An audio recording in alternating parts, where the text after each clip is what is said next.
জামাই ষষ্ঠীর কম্বো বেরিয়ে গেল উজ্জ্বলদার দোকানে, আর তুমি একটা জামাই তোমার শ্বশুর বাড়ি এখনো মেনে নেয়নি, তাই তুমি উজ্জ্বলদার দোকানে জামাই ষষ্ঠী খেতে এসছো। হ্যাঁ দাদা ভালোবেসে ডাকলো। তাহলে তো শ্বশুর বাড়ি যেতে হবে না, শ্বশুর বাড়ি যেতে হবে না, আমার দোকানে জামাই ষষ্ঠী খাবি, তাই তো? একদম একদম। দেখো বন্ধু, দেখো উজ্জ্বলদার দোকানে খুলে গেল জামাই ষষ্ঠীর কম্বো। দাদা, জামাই ষষ্ঠীর কম্বোতে কি কি আছে?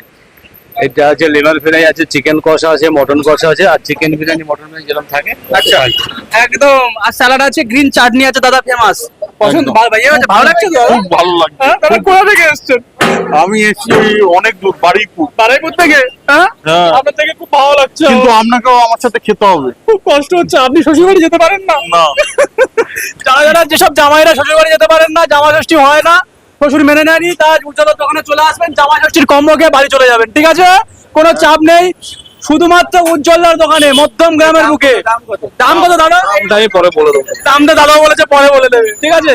এ তোমার সবাই একটু উগলে দাও তো।